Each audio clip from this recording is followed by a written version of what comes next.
O nosso estudo de hoje tem como objetivo apresentá-los os princípios básicos de fé da Igreja Missão Vivos.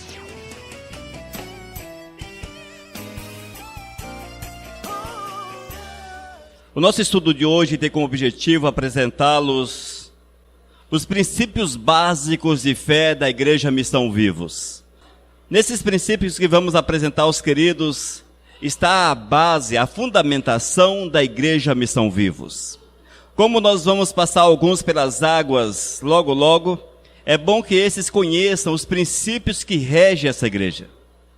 Iniciando, amados, vale ressaltar que nós não temos as chamadas doutrinas de usos e costumes. As nossas doutrinas são exclusivamente bíblicas. Nós não temos um entendimento humano, mas sim aquilo que o Senhor tem revelado para a sua igreja e que está na palavra. Nós vamos ler Marcos capítulo 16, versículo 15.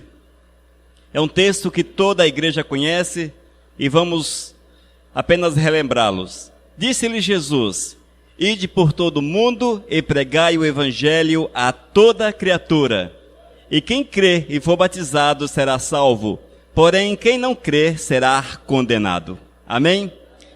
Senhor, nós te louvamos por esta palavra que hoje será ministrada. E queremos pedir ao Espírito Santo que tu venhas falar conosco, nos dando o entendimento, a revelação, para que possamos assimilar aquilo que tu queres para os nossos corações.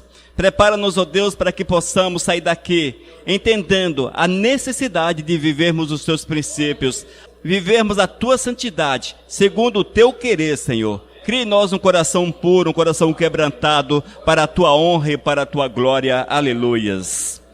Amados, a recomendação de Jesus foi para que os discípulos fossem e pregassem o evangelho a toda criatura.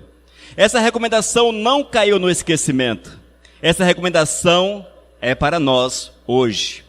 E aqueles que creem, aqueles que aceitam ao Senhor Jesus como Deus, como Todo-Poderoso, como Salvador, esses geralmente estão congregando em uma igreja. E é por isso que existem as igrejas para congregar aqueles que ouvem a mensagem de salvação, que aceitam a mensagem de salvação e que colocam em prática a vontade de nosso Senhor e Salvador. E nós precisamos, amados, cada dia mais procurar conhecer os princípios que regem a nossa fé. Haja vista que, como servos do Senhor, não podemos viver no engano, não podemos viver achando, o achismo não faz parte da vida do servo do Senhor. Nós somos pessoas que andam segundo princípios reais, verdadeiros, que estão expostos na palavra do Senhor. São princípios que nós podemos praticá-los sem medo de errarmos, porque vivemos debaixo dessa realidade. É certo, irmãos, que a Bíblia divide-se em Novo Testamento e também no Antigo Testamento. Nós estamos debaixo da nova aliança, vivendo a nova aliança. Os nossos princípios de fé, aqueles que norteiam a nossa vida com Cristo, estão na nova aliança. No entanto, nós reconhecemos que toda a Bíblia é inspirada pelo Senhor. Porém que o Antigo Testamento é mais um relato que fortalece a nossa fé, que nos traz conhecimento de Deus, que nos mostra quem é o Senhor, o que Ele fez, o que Ele pode fazer e o que Ele tem feito. Amém?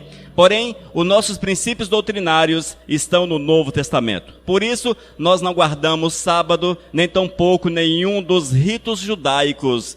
Nós não vivemos debaixo da lei, não vivemos mais debaixo da égide dos 10 mandamentos. Sim, da graça, é o tempo da graça, é o tempo de servirmos a Cristo Jesus. Amém, amados? O texto tema da Igreja Missão Vivos encontra-se em Isaías capítulo 38, versículo 19. Os vivos, somente os vivos, esses te louvam como hoje eu o faço. Amém? Que nós sejamos de fato vivos na presença de nosso Senhor e Salvador Jesus. E que tenhamos prazer em louvar o Criador. Vivermos uma vida segundo os princípios do Senhor, amados. E assim certamente cresceremos e seremos usados pelo nosso Pai eterno, dia após dia, para a honra e para a glória dele próprio. Ressaltando ainda que a Igreja Missão Vivos não é divisão de nenhuma igreja. Já falamos isso e voltamos a repetir. A Igreja Missão Vivos não é divisão, não é fruto de dissensão. Foi uma igreja que nasceu na nossa sala, eu, minha esposa e filhos, e o Senhor foi agregando as pessoas. E hoje vocês estão conosco para honrar, para glorificar, para bendizer o nosso Senhor e Salvador Jesus. Amém? Glórias a Deus por isso. Número 1, a Bíblia. A Bíblia é inspirada por Deus. Amados, quando dizemos que a Bíblia é inspirada pelo Senhor, isso quer dizer que os autores eram humanos. Foram aproximadamente 40 autores, num período de mais ou menos 1.500 anos. A Bíblia foi escrita num período de aproximadamente 1.500 anos por 40 pessoas diferentes. Eram médicos, outros pastores, outros pescadores, pessoas simples, enfim. Tinha de todas as matizes sociais. Mas ali eles estavam cheios do Espírito Santo do Senhor, dirigidos pelo Espírito Santo. Isso quer dizer, irmãos, que o Espírito Santo trazia a memória daqueles que a escreveram. E eles relatavam aquilo que recebiam do Senhor. Inspirados pelo Espírito Santo, não é que eles pararam, sentaram numa cadeira, agora vou escrever, por exemplo, o livro de Samuel. Sentou ali na sua escrivania, abriu o seu notebook e está lá digitando. Não, não foi dessa forma.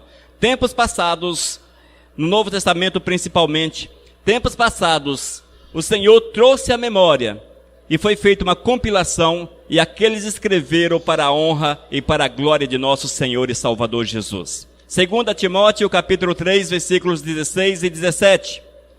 Toda a Escritura é inspirada por Deus, é útil para o ensino, para a repreensão, para a correção, para a educação na justiça, a fim de que o homem de Deus seja perfeito e perfeitamente habilitado para toda boa obra. Amém? A recomendação da igreja é que comamos a palavra do Senhor. Coma a palavra, leia a palavra, medite na palavra, encha-te com a palavra do Senhor. Número 2, a Trindade. As Escrituras ensinam que Deus é um e que, além dele, não existe outro Deus. No entanto, trata-se de uma unidade composta. Há 3 pessoas eternas e iguais entre si, idênticas em substância, mas distintas em existência. São elas Deus Pai, Deus Filho e Deus Espírito Santo. Um exemplo, amados, que eu costumo dar para que nós possamos meio que relativamente entender a Trindade é a seguinte. Uma casa com 3 cômodos. Aqui, por exemplo, nós temos esse salão, nós temos aquele cômodo e mais um ali atrás. Todos ligados na mesma rede elétrica. A rede elétrica aqui é uma só. No entanto, essas lâmpadas têm a missão de iluminar este local. Aquela, iluminar aquele ambiente.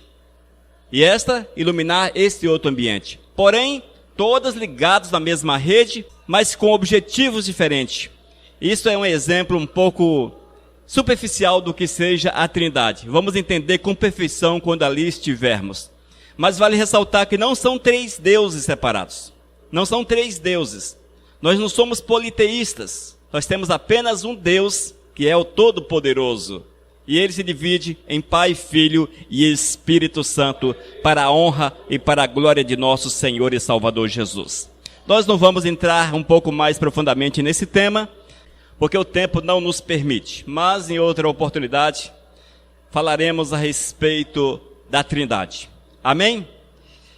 Número 3, o mundo espiritual. O mundo espiritual é tão real e concreto quanto o mundo físico. Entre os seres que povoam esse plano espiritual estão os anjos. Eles estão em toda parte, invisíveis aos nossos olhos, mas atuando em favor dos filhos de Deus. Oh, glórias! Outro aspecto que nós só vamos entender quando estivermos lá nos céus. O mundo espiritual. O mundo espiritual é uma dimensão diferente. É uma dimensão que é impossível explicarmos como é. A palavra de Deus não nos dá uma fundamentação clara para que nós possamos explicar como é o mundo espiritual. Eu sei que tem muitos viajantes espirituais por aí. Pessoas que vão no céu toda semana, outros que vão no inferno toda semana. Eu queria saber o que é que o crente vai fazer no inferno nas suas viagens espirituais. Eu queria uma explicação lógica para isso, não consegui encontrar ainda. Mas tem por aí uns camaradas dizendo que foram ao inferno 20, 30 vezes. Outros dizem que encontraram lá no inferno falando de tal, e citam nomes. E dizem que o inferno é como se fosse aqui, desse jeito assim, tem uma casa, tem uns cômodos, tem não sei o quê, enfim. Mas isso tudo é mentira. Não é dessa forma. Esse negócio do cara, eu fui no mundo espiritual, eu fiz uma viagem espiritual, Deus me levou para ver o inferno. Gente, me perdoe, tá? Mas carece de uma sustentação bíblica para isso. Até que para alguns que foram levados aos céus, temos sustentação. Temos João, temos Paulo, entre outros que estiveram nos céus. João se arriscou a escreveu o Apocalipse. Ninguém entende nada, porque tudo que ele viu ali era impossível traduzir para nós que estamos nesse mundo físico. O apóstolo Paulo disse, olha, Deus não me permitiu falar a respeito dos céus. Mas para que nós possamos entender o porquê, queridos, a respeito do mundo espiritual, só para que vocês entendam, uma pessoa que nasceu cego de nascimento, ele sabe que existem as cores, amarelo, azul, branco, preto e vai por aí.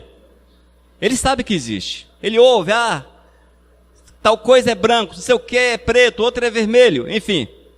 Se algum dia essa pessoa for curada e passar a ver, e se você perguntar a ela, me mostre agora qual é a cor amarela, qual é a cor vermelha, ele não vai saber falar para você, porque ele sabe que existe, mas ele não sabe o que é. Entendeu? Se você perguntar a alguém que é cego a vida toda, e ele veio a enxergar, me fala o que é uma árvore. Me aponta uma árvore. Lá no horizonte. Ele sabe que existe árvore, mas ele não sabe o que é uma árvore. Até tocando, ele tem a noção do que seja, mas ele nunca viu, ele não sabe o que é. Então isso é uma realidade do mundo espiritual. Da mesma forma que o cego não sabe descrever as coisas que ele sabe que existem, aqueles que vão aos céus também não sabem descrever aquilo que ele vê, mas ele não sabe passar para nós, na nossa linguagem, o que é. Amém? Mundo espiritual é uma realidade, mas é preciso cuidado, porque tem muito viajante, pirata, indo ao céu, indo ao inferno toda semana. E não é bem desse jeito, não é assim. Esses arrebatamentos não são tão comuns quanto parece em nossos dias. Amém? Outro habitante do mundo espiritual, além dos anjos, anjos são seres espirituais que raramente alguém poderá ver. É impossível que você fale com ele. Você não pode fazer seus pedidos a ele, porque o Senhor não permite. Amém? Cuidado com essa história que o anjo me apareceu e eu fiz meu pedido ao anjo. Cuidado, porque é só o Senhor que atende os nossos pedidos. E é preciso muito cuidado com essas questões espirituais. O Senhor disse que os anjos é para servi-lo. E às vezes o Senhor envia e eles se materializam a alguém, como aconteceu na palavra de Deus. E ali foi levar o recado do Senhor. Mas não é que você vai ver anjo aqui, anjo ali, anjo descendo, anjo subindo, etc, etc. Porque não é bem dessa forma. Amém, amados? A Igreja Missão Vivos crê no céu, no inferno, crê também nos anjos. Mas ainda crê em Satanás. Nós cremos na existência de Satanás. Satanás é um anjo. A exemplo dos anjos bons, se assim podemos definir, ele é o anjo mau. E ele tem um objetivo. E o objetivo dele, amados, é destruir você. O diabo, ele nutre um ódio mortal pela tua vida. Ele quer acabar com você de todas as formas. Ele quer destruir você. Ele usa de todos os expedientes possíveis e aqueles que você nem imagina para tocar na tua vida. Por isso que a Bíblia diz, é necessário vigiar. E essa vigilância nada mais é do que você estar ligado no Espírito Santo para que ele te dê o discernimento, te dê a revelação daquilo que Deus tem para você. Amém? O objetivo de Satanás é destruir a humanidade, é destruir a tua vida, é acabar com a tua raça. E nós não podemos abrir concessões para ele de forma alguma. E essas concessões, como é que abre-se? É quando você comete os pecadinhos. Pecadinhos, pecadões, tudo é pecado. Pecado não tem tamanho. A Bíblia não diz que pecado tem tamanho. Tanto faz você contar aquela mentirinha básica como você matar 1000 pessoas. Para o Senhor, o pecado é o mesmo. Aos olhos da sociedade, evidentemente que aquele que matou 1000 pessoas, poxa vida, é um pecadão. Mas aos olhos do Senhor, tudo não passa de desobediência aos seus princípios. Pecado é desobediência aos princípios do Senhor e a consequência é o afastamento definitivo da presença de Deus. E se não houver arrependimento e confissão de pecados, impossível que você chegue aos céus, que você tenha acesso à presença do Senhor, por melhor que tu sejas. O cara legal, a mulher 100%. Enfim, o Senhor não olha para essas coisas, sim para o coração contrito, quebrantado, coração humilde, coração santificado. E é isso que Deus exige da Igreja Missão Vivos e de todos aqueles que querem servi-lo. Amém, igreja? Número 5, o homem. Oh, glórias! Nós cremos que o homem foi criado à semelhança de Deus. E isso está em Gênesis. O Senhor criou o homem. O Senhor fez com as suas próprias mãos. O Senhor soprou o fôlego de vida. Nós somos criacionistas. Ou seja, nós cremos que Deus criou todas as coisas. Criou o universo, criou o ser humano, os animais e tudo quanto existe por aí, inclusive Satanás, criatura de Deus. A Igreja Missão Cristã Vivos crê que o homem foi criado e tudo quanto nós contemplamos foi criado por Deus. Amém? Evolução é conversa de Darwin e dos seus seguidores. Nós somos aqueles que observam os ensinamentos de Deus, porque cremos que a palavra do Senhor é infalível. Amém, amados? E quando nós lemos a respeito do homem, vemos que o Senhor criou segundo a sua imagem. Essa questão de segundo a imagem do Senhor, é bom que nós entendamos que Deus não tem braço, mão, pé, cabeça, barriga, nariz, enfim. Quando o Senhor diz, criado segundo a sua imagem, criado segundo o seu caráter, criado segundo as suas qualidades. Nós carregamos em nós as qualidades de Deus, o caráter do Senhor. Evidentemente que a partir do momento que Adão e Eva pisaram na bola com o Senhor, pecaram. Eles pecaram pela desobediência. Não foi o sexo ou outra prática qualquer que fez o homem pecar, mas sim a desobediência. O Senhor diz, não coma, não toque. Comeram, desobedeceram e o pecado veio à existência. Até então não existia. Mas Deus criou Adão e Eva puros, santos, segundo a sua imagem. Adão e Eva eram tão perfeitos que eles tinham um contato direto com Deus. Deus andava no jardim, conversava com eles. Tinha ali aquele papo legal. Mas Adão e Eva, levados pelo engano da serpente, pelo engano de Satanás, compreenderam que, se comessem do fruto, seus olhos seriam abertos e eles conheceriam tal qual Deus conhecia. Na verdade, o que faltava o homem conhecer era apenas o mal. Só o mal que Deus conhecia. Infelizmente, Satanás os enganou e a partir do momento que eles pecaram contra o Senhor, passaram a ser conhecedores do mal e isto nós temos hoje como herança, nós que nascemos em pecado, e assim o salmista já afirma que nós nascemos em pecado.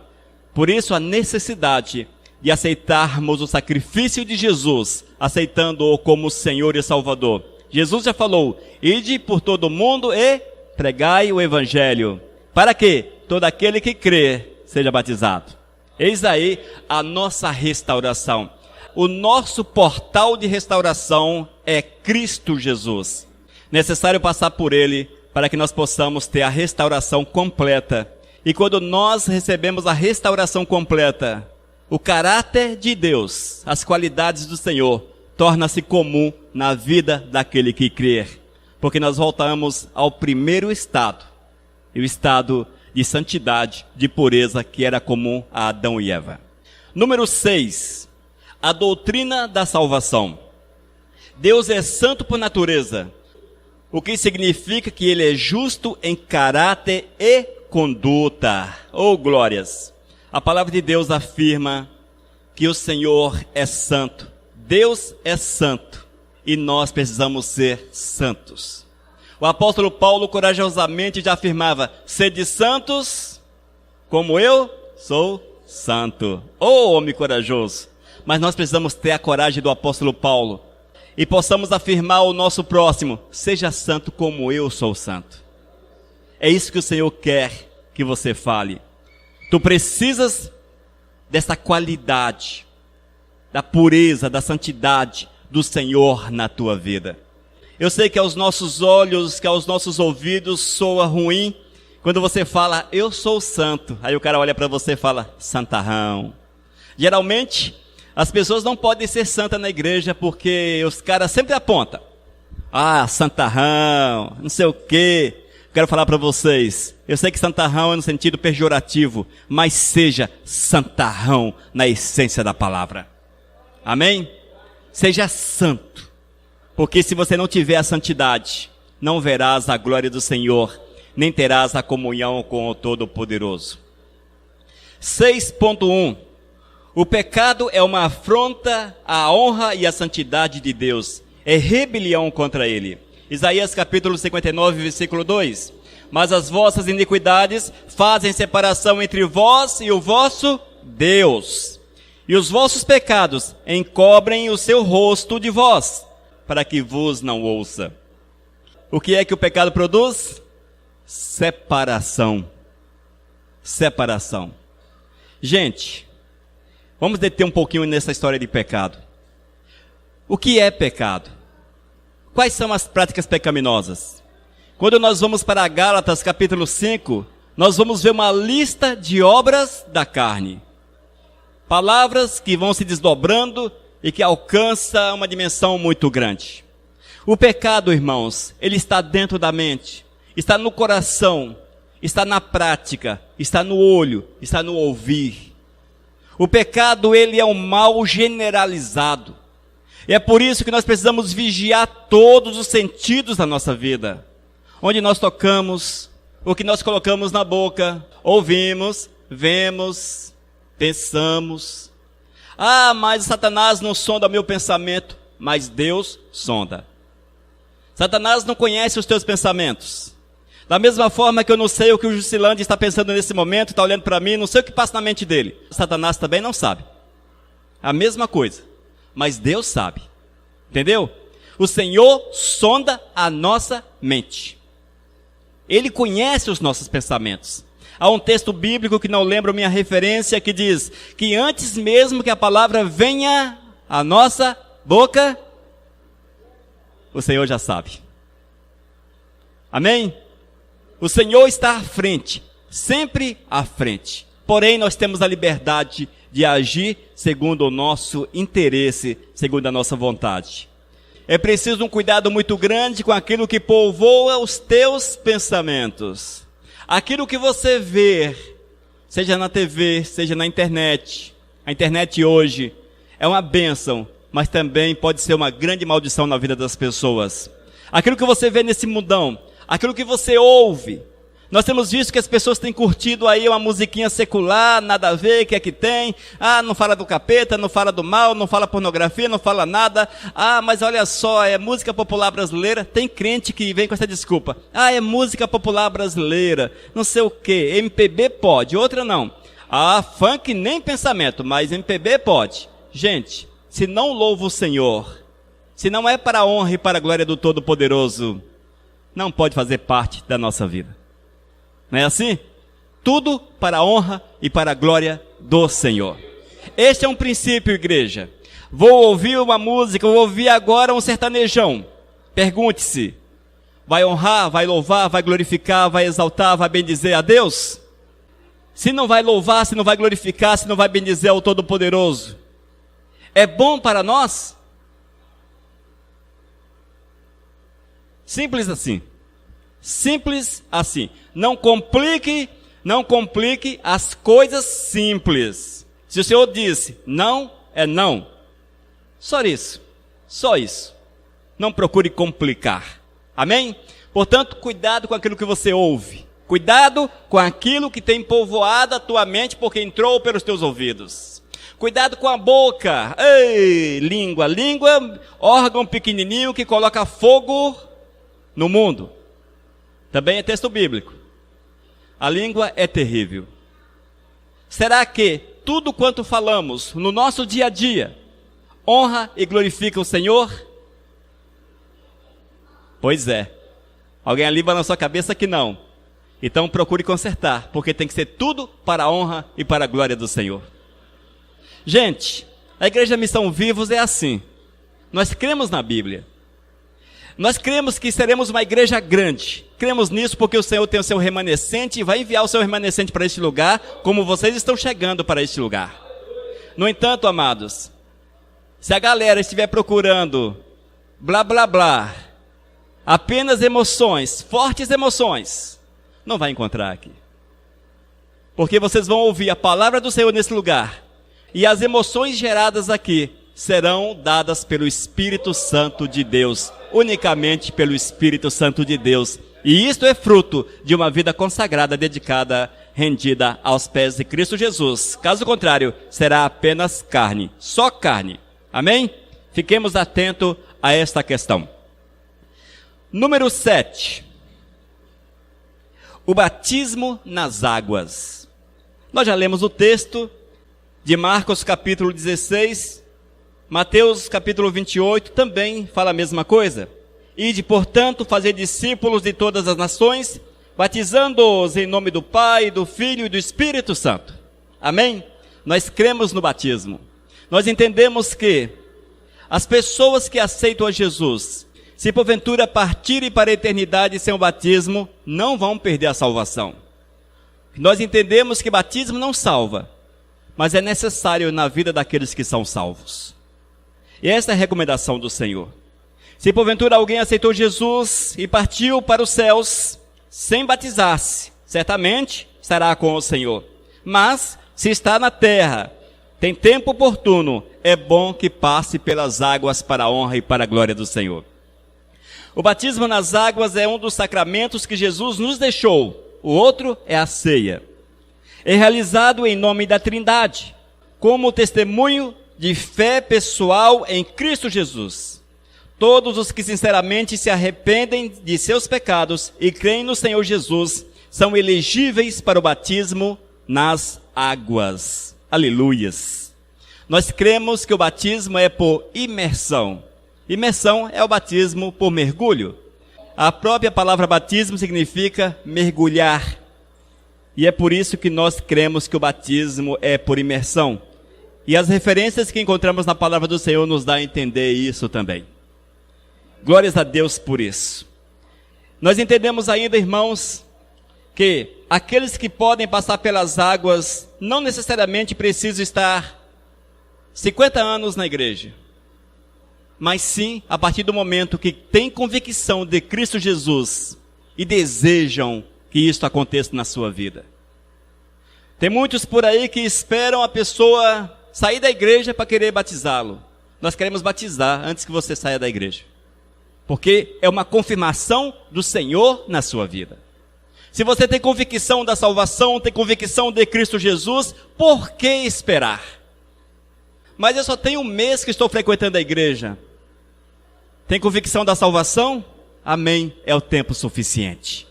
Na palavra de Deus, nós encontramos famílias que, ao ouvirem a palavra, desceram as águas na sequência. Por isso que nós cremos dessa forma. No entanto, vale ressaltar que o fato da pessoa batizar-se não vai te fazer melhor aos olhos do Senhor, porque o que nos faz melhor aos olhos do Senhor é o coração lavado, santificado. Nunca esqueça disso, irmãos. Nunca esqueça desse detalhe. Número 8. O batismo no Espírito Santo. O batismo no Espírito Santo é uma experiência à parte na conversão. Nós não dependemos do batismo do Espírito Santo para a salvação. Mas sim, é o momento no qual o crente, o servo, é cheio do Espírito Santo. E ele recebe poder para testemunhar e para servir. Glórias a Deus. Nós cremos também que a confirmação do batismo no Espírito Santo é evidenciado pelos dons. Porém, não exclusivamente o dom de línguas. A palavra de Deus não nos dá a entender isto. Não há um texto sequer na palavra que afirme que aqueles que falam em línguas são batizados no Espírito Santo ou aqueles que passam, que recebem o batismo do Espírito Santo, necessariamente têm que falar em línguas. O único texto que aponta para isso está em Atos. Mas quando você lê um pouco mais detidamente, com um pouco mais de atenção, você vai descobrir que não eram línguas estranhas, mas eram idiomas. Aproximadamente 10 nações estavam ali reunidas. E todos que estavam ali ouviam no seu próprio idioma. Não fala que eram línguas estranhas. Entendam isso. Não há evidência na palavra do Senhor que é necessário falarmos em línguas para demonstrarmos que somos batizados no Espírito. No entanto, nós cremos, a Igreja Missão Vivos crê, que todos aqueles que são cheios do Espírito, que recebem, que são batizados no Espírito, esses recebem um dom dos muitos dons que o Senhor tem para a igreja. O Senhor tem muitos dons, amados. Alguns dizem que são 9 dons. Eu falo que são incontáveis. Há dons e dons e dons e dons e dons. É só você buscar o seu, que o Senhor te dá. Amém? Veja isso. Entenda dessa forma. Eu sei que é muito charmoso, é muito top. Você tem o dom de língua, ou você tem o dom de revelação, de visão. Esses são os dons que todo mundo quer e que a igreja tem de sobra. Mas nem sempre o Senhor quer que você tenha línguas, revelação, que você tenha visão e essas coisas. Mas o Senhor quer te usar de outra forma. Apenas creia. E é isso que está na palavra. Vale ressaltar que são doutrinas bíblicas. E isso que eu estou falando para vocês. Se alguém conseguir contestar na palavra, nós vamos voltar aqui e falarmos diferente. Ou seja, não existe na palavra, não existe como contestar. A doutrina eclesiológica, que são as doutrinas das igrejas, essa sim, tem diversas formas de entender isso aí. Mas a Bíblia fala de uma forma muito simples, de uma forma muito clara. Amém?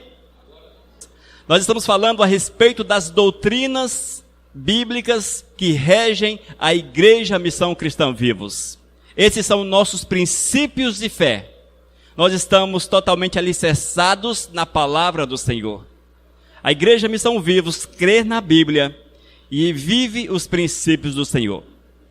Número 9 do nosso credo, a ceia do Senhor.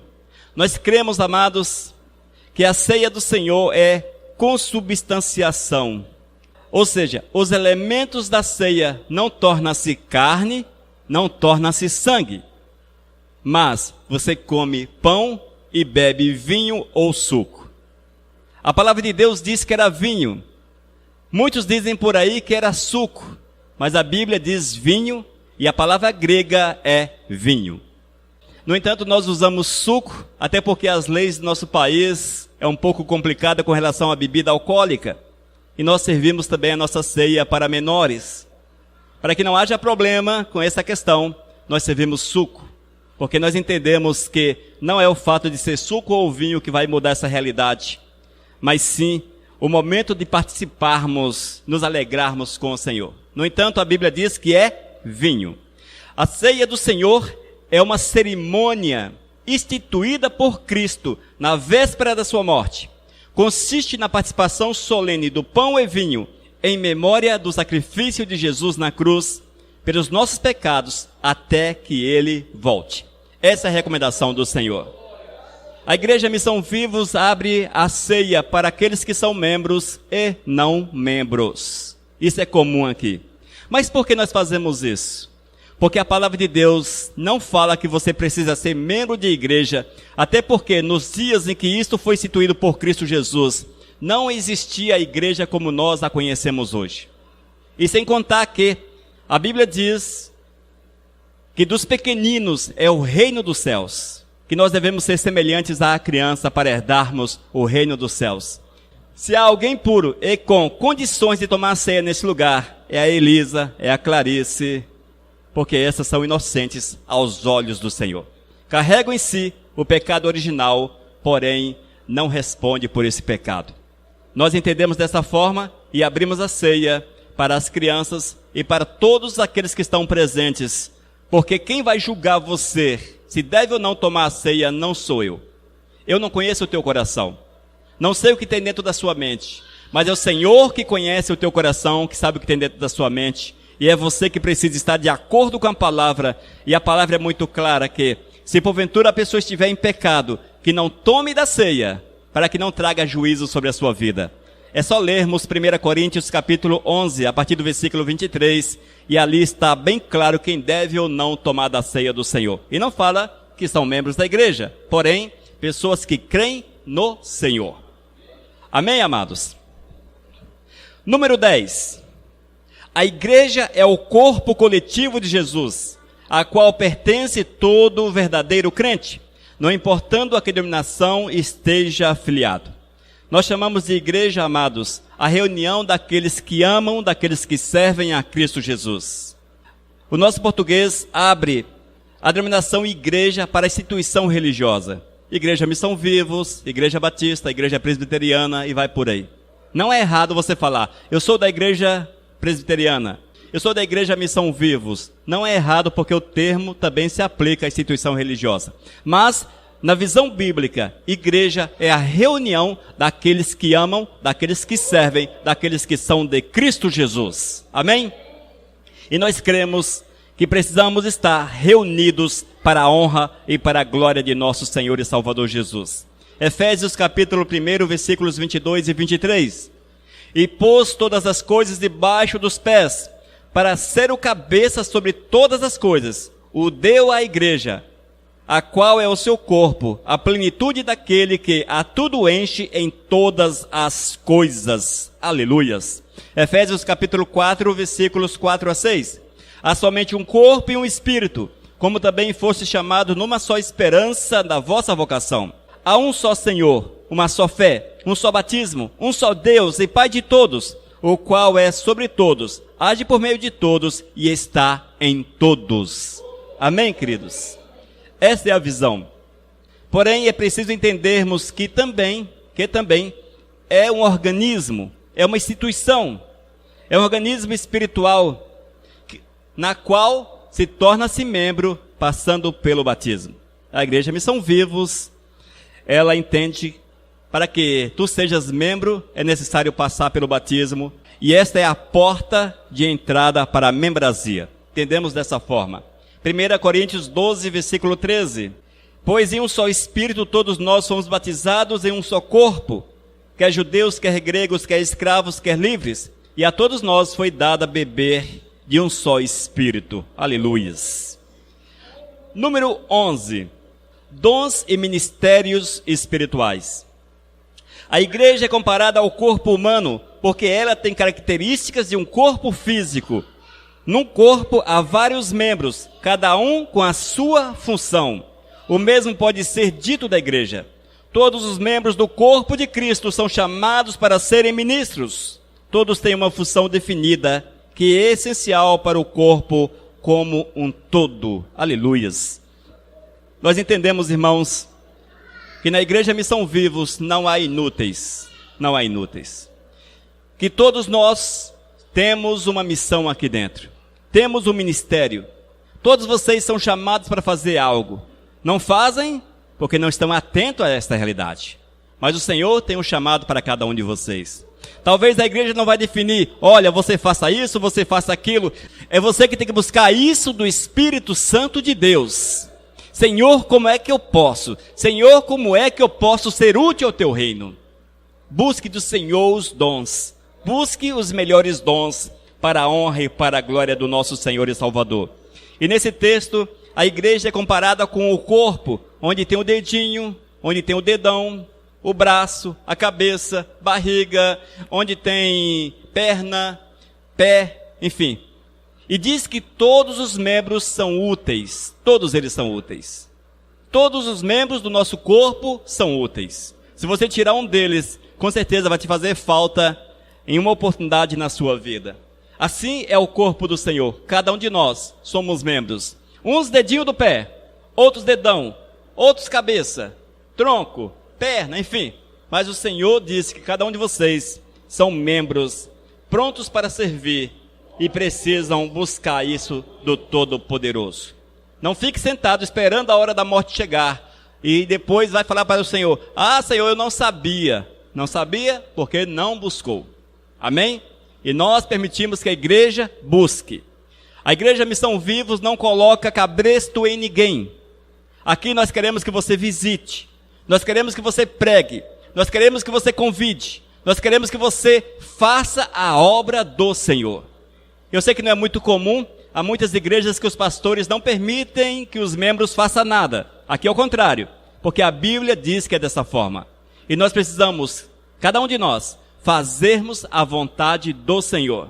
E aqueles que visitam não serão repreendidos porque visitou alguém. Aqueles que convidam não serão repreendidos. Amém? Nós temos que fazer para a honra e para a glória de nosso Senhor e Salvador Jesus. Faça assim e o Senhor será honrado. Número 12. Mordomia. Quando refere-se de mordomia dentro do cristianismo, é um termo ligado a dízimos e ofertas. Dízimos e ofertas. Somos despenseiros de Deus, responsáveis pelo uso apropriado do tempo e dos recursos que Ele colocou sob o nosso cuidado. Reconhecemos que Deus é o verdadeiro dono de todas as coisas, e nós apenas usufrutuários da sua propriedade. Demonstramos isso por meio do fiel serviço a Ele, dízimos, ofertas, e a nossos semelhantes, quando nós ajudamos de uma forma ou outra ao próximo. Amém? 1 Coríntios capítulo 16, versículo 2. No primeiro dia da semana, cada um de vocês separe uma quantia de acordo com sua renda, reservando-a para que não seja preciso fazer coletas quando eu chegar. Essa foi a recomendação do apóstolo Paulo para a igreja de Corinto. Ainda, 2 Coríntios capítulo 9, versículos 6 e 7. Lembre-se, aquele que semeia pouco também colherá pouco, e aquele que semeia com fartura também colherá fartamente. Cada um dê conforme determinou em seu coração, não com pesar ou por obrigação, pois Deus ama quem dá com alegria.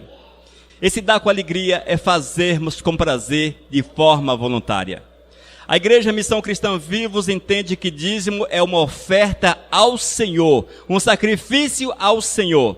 Por isso nós não temos dízimos com nome de ofertantes e ou dizimista, nós não temos lista de dizimistas. Nós não cobramos dízimos e nós não chamamos os não dizimistas de ladrão. Até porque nós não sabemos quem é que dizima ou não neste lugar. Nós não temos interesse em saber quem é que dizima. E nós, como igreja, não temos interesse em saber quanto você oferta, quanto você dizima. Porque entendemos, amados, que isto é algo teu com Deus. E aqueles que amam o Senhor não vão se deter em 10%. Não vão se deter apenas em ofertas michurucas, mas vão fazer com prazer, com alegria, para a honra e para a glória do Senhor. Nesse tempo que a Missão Cristã Vivos funciona como igreja, nunca nos faltou o necessário para quitarmos o nosso aluguel e para comprarmos o que nós temos aqui dentro. E quando nós não conseguimos comprar, alguém envia para a gente. Glórias a Deus, é dependência do Senhor. Nós pagamos quase um salário e meio. Estamos aqui há mais de um ano. Nunca deixamos de pagar no tempo certo porque não tinha o recurso em caixa. Mas nesse último ano, contamos as vezes que nós batemos na tecla dízimos e ofertas aqui dentro. Irmãos, nós não estamos aqui como igreja para ficarmos ricos, para construirmos impérios, e ou para afrontar ninguém. Nós estamos aqui para edificar vidas para a honra e para a glória do Senhor. E essa questão dízimos e ofertas é uma questão tua com Deus. Eu só entendo o seguinte, amados. Quando nós temos condições e o Senhor tem nos favorecido, nós não podemos reter aquilo que é do Senhor. Nós não podemos reter. E essa é a recomendação do Senhor. E Paulo diz à igreja de Corinto: cada um dê conforme determinou em seu coração, não com pesar. Ah, eu tenho que dar o dízimo para a igreja. Ah, aquele pastor vai gastar com gasolina, vai gastar com não sei o quê, e aquela coisa. Não é assim que falam? Ah, vou encher a barriga do pastor e não sei o quê. Amados, só parou no caixa da igreja. O dinheiro deste parou no caixa da igreja, mas não entrou como bênção, porque ele não fez por amor. Ele fez amargurado, magoado, ele fez com maledicência e vai por aí. O Deus não quer isso. Deus quer que nós façamos com o coração alegre, feliz, porque nós temos consciência que a igreja como organismo, como instituição, necessita de recursos financeiros, e se nós tivéssemos muito mais, podíamos fazer, mas o Senhor tem nos dado o suficiente para honrarmos os compromissos. 13. Conduta cristã. Somos chamados a sermos um povo santo que pensa, fala e age de acordo com os princípios da palavra de Deus. Ô bênção! Conduta cristã, irmãos, é a nossa forma de comportamento no meio da sociedade. A nossa conduta é como você se porta no teu trabalho, na escola, entre amigos, enfim, onde quer que você esteja. Isto é a conduta. E a nossa conduta precisa mostrar que estamos de acordo com os princípios do Senhor. Mostrar que andamos em novidade de vida, que não nos conformamos com este mundo, que buscamos viver vidas retas, não para que Deus nos aceite, mas porque Ele já nos aceitou por meio da obra expiatória de Jesus Cristo. Queremos agora andar com Ele em santidade. Aleluias! Essa é a recomendação da Igreja Missão Cristã Vivos. Nós não queremos crentes carnal. A Igreja Missão Cristã Vivos não entende que haja crentes carnais. Se a pessoa está na carne, não é servo do Senhor. Se não é servo do Senhor, ela pode até crer em alguma coisa, porém em Deus não crê. O servo do Senhor, ele precisa ser espiritual sempre. Crente carnal é uma expressão cunhada pelo homem para justificar aqueles que não querem saber de Deus, mas nós temos que ser espirituais. Romanos 12, versículos 1 e 2. Rogo-vos, pois, irmãos, pelas misericórdias de Deus, que apresenteis o vosso corpo por sacrifício vivo, santo e agradável a Deus, que é o vosso culto racional. E não vos conformeis com este século, mas transformai-vos pela renovação da vossa mente, para que experimenteis qual seja a boa, agradável e perfeita vontade de Deus. Precisa explicar o versículo, irmãos? Não precisa, não é? Extremamente claro. Apóstolo Paulo escrevendo para a igreja cristã que se reunia em Roma. Uma carta à igreja de Roma, aos romanos. E ainda 2 Coríntios 5, versículos 14 e 15. Pois o amor de Cristo nos constrange, julgando nós isto. Um morreu por todos, logo todos morreram. Ele morreu por todos, para que os que vivem não vivam mais para si mesmo, mas para aquele que por eles morreu e ressuscitou. Nós não vamos viver para quem? Para nós mesmos. Temos que viver Deus. Viver Deus. É Deus em primeiro lugar, no alto, no lugar mais alto da nossa existência. E 1 João capítulo 2, versículo 6. Aquele que diz que permanece nele, esse deve também andar assim como ele andou. São 3 versículos extremamente claros. Não vamos nem comentá-los, porque são claros demais. Mas, sintetizando tudo isso, quando você for agir, apenas faça uma pergunta: Jesus em meu lugar faria isso? Jesus em meu lugar agiria assim? Jesus em meu lugar falaria desta forma? Jesus em meu lugar acessaria esse site? Veria esse filme? Jesus em meu lugar no WhatsApp, no Facebook, faria posts como eu tenho feito? Jesus no meu lugar na escola seria como eu sou?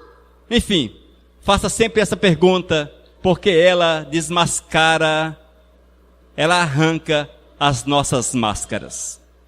Se você tiver coragem de perguntar sempre, antes de tomar uma decisão, antes de fazer alguma coisa, Jesus em meu lugar faria dessa forma, você pautaria a tua vida em princípios que levaria cada dia mais à presença do Senhor. E esses 3 versículos apontam exatamente para isto. 14. Segunda vinda de Cristo. Aleluias. Oh, glórias. Jesus está voltando. Jesus está voltando. Jesus está às portas. Quando é que Jesus volta? Semana que vem? Há uma probabilidade. Mês que vem? Também é provável. No próximo ano? É possível. Dentro de 10 anos? Sim, também é possível. Quem sabe daqui a um século? Em 2117? É provável que seja. Ou em 3117? Talvez. Jesus vai voltar. É só isso que nós sabemos. Amém? Só isto. A Bíblia diz que é iminente, mas não sabemos quando. Está voltando, gente. Está voltando. Mas nós não podemos definir datas, nós não podemos apontar, é o mês que vem, o ano que vem. Não, nós não podemos. Mas esteja preparado para a volta de Cristo, porque será como um relâmpago. Ou seja, repentino. Extremamente repentino e certamente no momento que você não verá. Tem os falsos profetas de plantão que estão sempre definindo datas para a volta de Cristo Jesus. Mas quando você ouvir alguém falar, Jesus vai voltar em tal mês, pode chamar o cara de filho do diabo, porque ele está falando em nome do diabo. Jesus voltará em 2035. Pode crer, é filho de Satanás. Esse não tem comunhão com o Senhor. Mas é um pastor famoso. Pois é, ele precisava conhecer a palavra e o Deus da palavra. A fama, talvez, o fez perder de vista a palavra, como muitos têm perdido de vista a palavra do Senhor. Irmãos, é impossível definir quando será a volta de Jesus. E a palavra é muito clara e diz que quando houver alguém dizendo é amanhã ou depois, creia. É mentira. Não acredite. Mas uma coisa é certa, Jesus voltará. Jesus voltará. Mas eu faço uma afirmação para vocês. Para todos que estão aqui dentro, no máximo, em 100 anos, Jesus há de voltar. No máximo. Porque todos que estão aqui, dentro de 100 anos, hão de se encontrar com Cristo Jesus através da morte. E para esses, é uma espécie de volta de Jesus. Ele não volta para você, mas você vai ao encontro dele. Ele não tem jeito. Vai deparar-se com ele. Mas a volta nas nuvens, no horizonte, como diz a palavra, como diz em Apocalipse, esta ninguém sabe definir. A Igreja Missão Vivos não prega a respeito dos temas dos últimos tempos. Não pregamos escatologia. Não pregamos correntes, teses teológicas. Nós não pregamos isso, porque a revelação, ela vem do Espírito Santo do Senhor, ela não vem de homem. E nós cremos apenas na revelação do Senhor. E todos os livros que hoje estão no mercado, todos os livros, todos os filmes, todas as pregações que tentam explicar as coisas relacionadas ao tempo do fim, são apenas ficções, são apenas entendimentos humanos, já que o Senhor não nos deu a revelação. E se você pesquisar um pouco, você há de encontrar a mesma explicação para o mesmo versículo algumas centenas de vezes. Nós precisamos crer que Jesus há de voltar e esperar o tempo se cumprir. Não corra, não perca seu tempo lendo livros a respeito do Apocalipse, lendo livros a respeito de arrebatamento, lendo livros a respeito do milênio. Não perca seu tempo com isto. Não foi revelado. Nós não sabemos quando será. Amém? Não tem essa revelação. Mas no tempo certo, eu tenho plena convicção que aqueles que forem do tempo, no tempo do Apocalipse, hão de lê-lo e hão de compreender claramente, como nós lemos e compreendemos claramente as cartas do apóstolo Paulo. Certamente chegará o tempo da revelação do Espírito Santo. Nós cremos no Apocalipse, vale ressaltar, nós cremos no Apocalipse, ele é inspirado pelo Senhor, é verdade do Senhor, porém, ninguém tem a revelação dele, ninguém tem o discernimento dele ainda. Essa é a verdade do Senhor para as nossas almas. Amém, amados?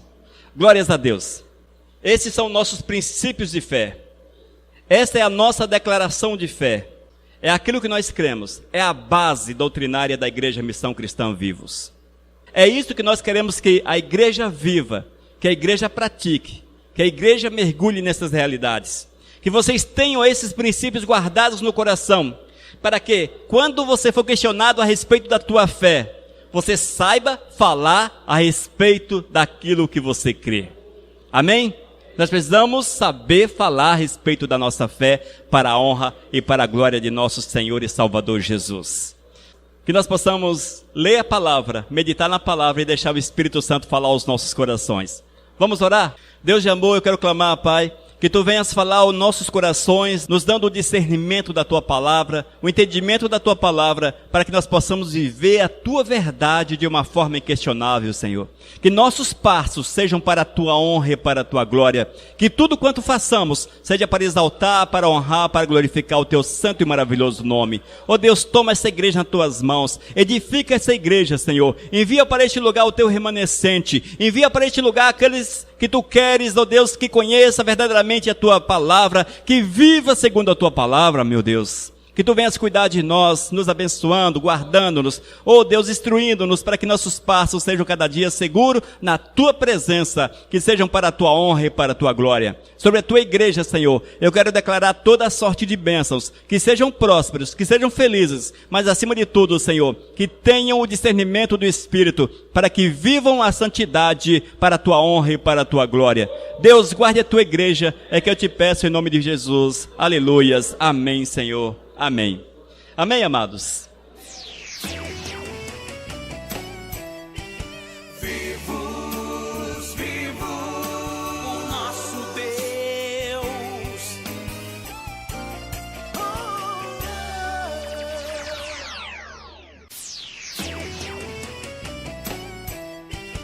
Vivos, vivo o nosso Deus.